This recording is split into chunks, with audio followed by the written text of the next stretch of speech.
I might not have a husband, but I have a lot of really cool friends.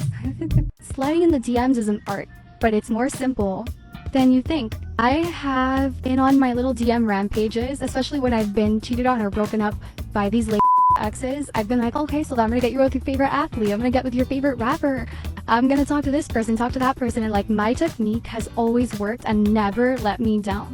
When I tell you that this has worked for so many big people on Instagram, like and to be honest, nothing has come from these DMs with friendships, and that's why I'm comfortable talking about them.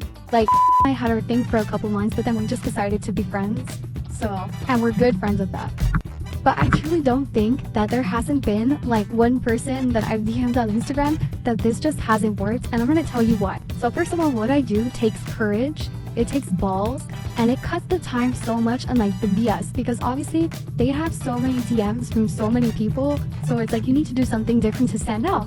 Before I get into what I do, I just want to let you know that sliding into people's DMs because something did you wrong or you're out to get revenge is not something good. But honestly, sometimes I even DM these athletes because my kids and like their football team is like, please become his friend, please DM him.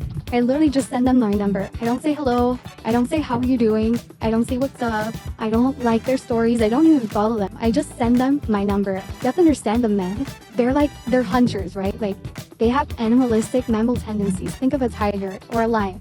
When they hunt, they want something that they can like stop the prey, right? And then go and catch it, but they never catch something that they can't see. How are they supposed to hunt something if it's not in front of their face? So imagine all these millions of girls, millions of gazelles in the wild, right? And then they're all just standing there where they're sending a DM that everyone has sent before. They're just gonna be like, I don't want to catch that one. But if you send something, that man is gonna hunt you. And it's gonna cut out the middleman. And they're gonna be like, okay, like this cool, it takes balls. For a girl to just send me her number, like if a guy just sent me his number and nothing else, I'd be like, what? Like that takes balls. And y'all, even if you are a guy and you're still here, like the sassy apocalypse needs to end. I've been under the knife so many times. I have to say that more than half the times I did, it wasn't because I wanted it. It was because I was with a significant other, a person that made me feel like I needed it. For example, my first surgery ever, I was 18 years old, I had just graduated high school, and I was with someone that was like obsessed with like big honkers. Like every time we would hang out or we would go anywhere or do anything, he would just look and like drool over girls with big boobs, about like celebrities that we had crushes on. Every single celebrity that he liked just had like massive boobs. I was super flat chested. I had what I like to call little scrambled eggs and I had nothing there, but I was still happy with my body. I got pregnant right after. It literally didn't even have time to heal. So when they tell you like wait till you're done having babies to get any plastic surgery, it's true. Basically my implants never healed, and they ended up staying super high because they did it through the axillary incision, which is through the armpit. So they never healed and they looked crazy. They were up to my collarbone, and then I had like regular boob and then implant boob on top, which was because boobs grew throughout my pregnancy, the tissue expanded, and obviously I had milk and stuff, so it just looked crazy. And so I was stuck like that for a couple years, and then I got my second boob job. At this point, I was so excited to fix my boobs because if I was self-conscious before with none, having botched boobs was like the worst thing ever. I never took my top off or anything like that when I would go to the beach, and it was evidently horrible. When I first got them done, I got 350 cc's. Whoa. I had 350 cc's, and then the second time I got them done by 50. Big difference from what I had, but I needed it. My third boob job was because I was with someone that literally had a thing for humongous boobs, and like my 550 cc implants were not enough for this man. After that surgery, then I got a BBL. Like this was like when everyone was getting BBLs, and in Miami you can literally go into an office, not even get under anesthesia, and just locally take fat out of your body and put it in your butt, and that's what I did. So then I got my massive BBL, which was just like sickening. So then after that point, I swore I was never gonna do anything else to my body again. But then I had this plastic surgeon offering me to come into his office to get complimentary fillers and Botox. So I came in and the doctor tells me, you know what? You would be a great candidate for a nose job. Mind you, I did not need a nose job. Like the one compliment that I got my whole entire life was, I love your nose, I love your nose. And this doctor convinced me that I needed to do it.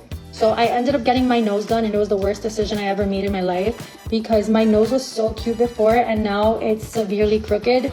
And I had been telling him since the week after he took my cast off that my nose looked crooked, and he would say, no, it's not, let it heal. It still looks crooked, it still looks crazy, and he won't fix it. So then at that point, again, after I swore myself I was never gonna have another plastic surgery done, but then I met another doctor in Miami that figured out a way to remove BBLs. So then I got a BBL reversal, which basically is when they inject a fat melting acid into your butt and basically take out the fat. So I had my 2 BBLs reversed and taken out. So now the butt that I have is my original butt. I don't have a BBL anymore. All this story is making me so sad to realize everything that I had to do to try to feel beautiful. It's not even over yet. Then after that, I decided after I went back to my natural butt, I wanted to go back to my natural boobs. I ended up getting my implants, the saline out of my implants removed. So what they did is they stuck a needle in my breast and they basically expelled all the saline that was in the implants and left me with like deflated water balloons for a while to try to come up with the best plan as to what to do with my boobs, because I did not want a full lift. I ate like that for a while. I just decided to go back in and get half the size that I had. So instead of 1,250, now I have 600 cc's in my boobs. Like, I didn't need any of this. The only thing I don't regret is my teeth. Like my veneers, because I always had horrible teeth. My teeth were so small, I couldn't even fit brackets on them. So my teeth were like my most self-conscious thing. I hope this inspires you to kind of sit in your thoughts and like not jump and get anything done, because I'm telling you, half the time you do it, you won't be happy. And definitely search within yourself, because you are beautiful. I promise you don't need anything done.